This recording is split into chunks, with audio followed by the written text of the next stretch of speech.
Salut, c'est Anicolaris. Bienvenue pour cette nouvelle chronique de Faune en alerte.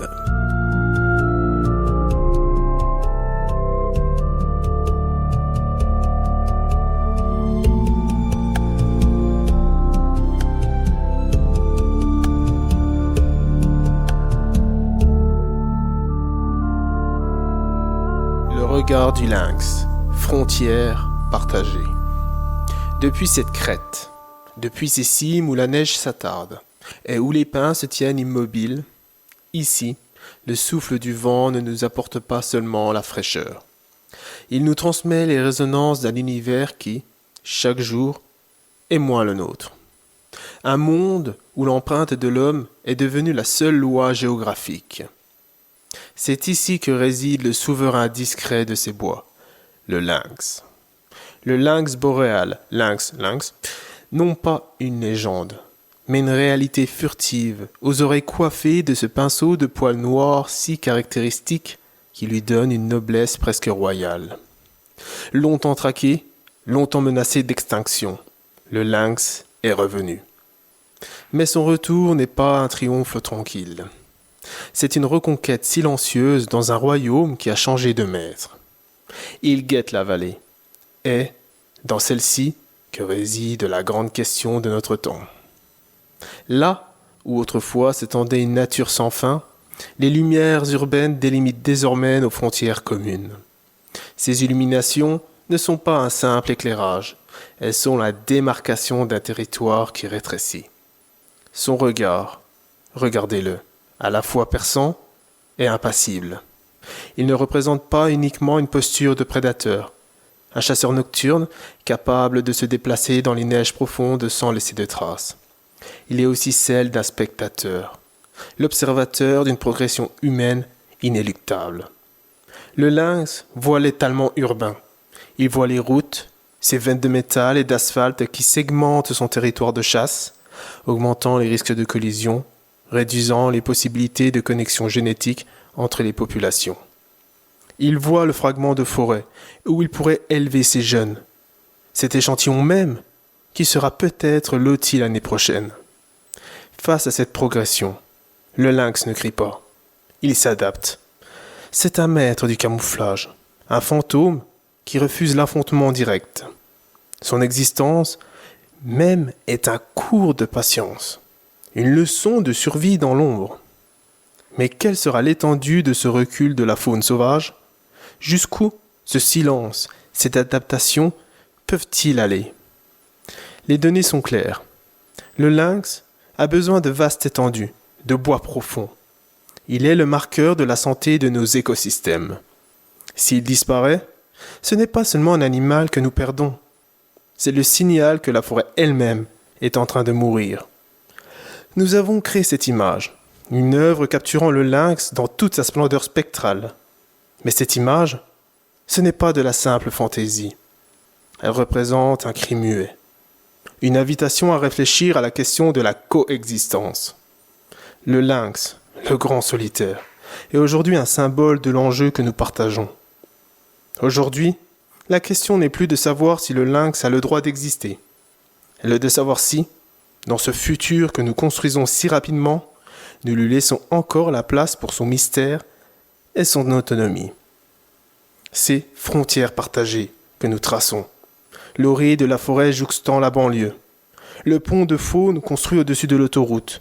Représente-t-elle un enjeu ou une promesse d'équilibre ? Si elles sont un enjeu, c'est que nous continuons à considérer la nature comme une ressource infinie ou, pire, comme un obstacle à notre développement. C'est l'idée que le monde est divisé entre eux, la faune, et nous, l'humanité. Si elles sont une promesse d'équilibre, cela signifie que nous acceptons de redéfinir la notion de succès. Une victoire qui inclut la survie du lynx. Cela signifie investir dans les corridors écologiques, accepter la présence d'un grand prédateur près de nos vies et faire un pas de côté pour lui rendre l'espace vital qu'il lui faut. Le véritable danger pour le lynx n'est plus le fusil du chasseur, c'est l'indifférence et l'oubli. C'est de ne plus percevoir son regard impassible au-dessus de la vallée comme un miroir de nos propres choix. Il nous observe depuis sa crête glacée. Sa vie est une existence de solitude, de douceur et d'efficacité. Son regard nous demande, sans un mot, quelle est la limite de notre propre progression? Quelle est la vraie valeur d'une forêt si elle ne peut plus héberger son plus grand prédateur? Je vous invite à regarder cette image. Laissez le regard de son fantôme des bois vous traverser. Laissez sa présence silencieuse vous poser la question. Ces frontières partagées, quelles histoires vont-elles raconter? Une histoire de reconquête ou une histoire de relégation? Exprimez votre pensée. Le silence, ici, pèse lourd.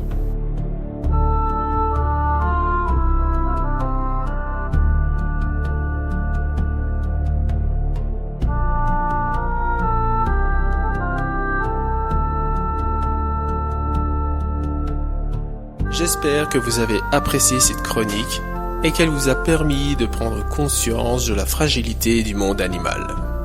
Vous pouvez prolonger votre connaissance de la faune sur Behance et Instagram avec le nom Anicolaris. ANICOLARYS.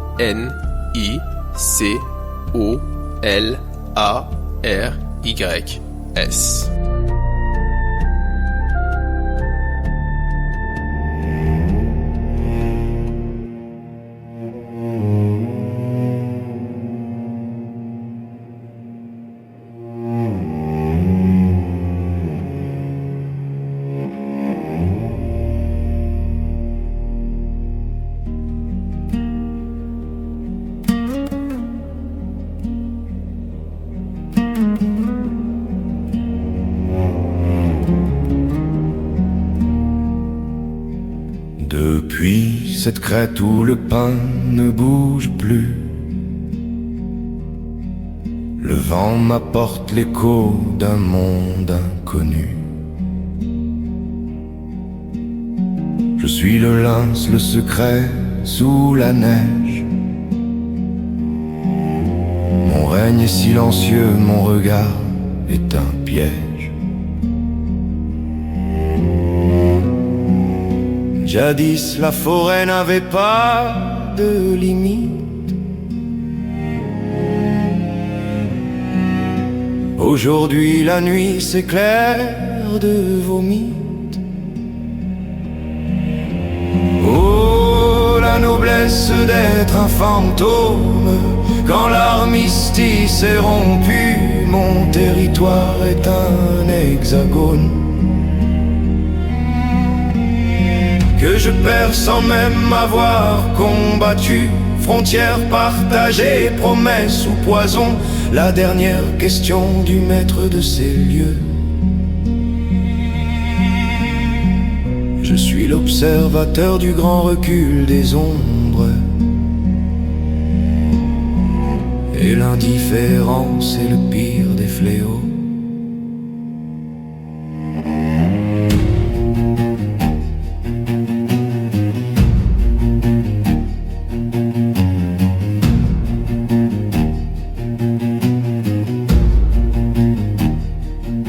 Je vois les routes, ces veines coupées dans l'asphalte,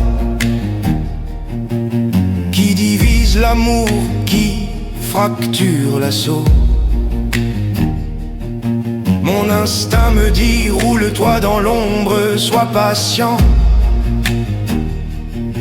Mais mon sang me dit que le territoire s'effondre lentement.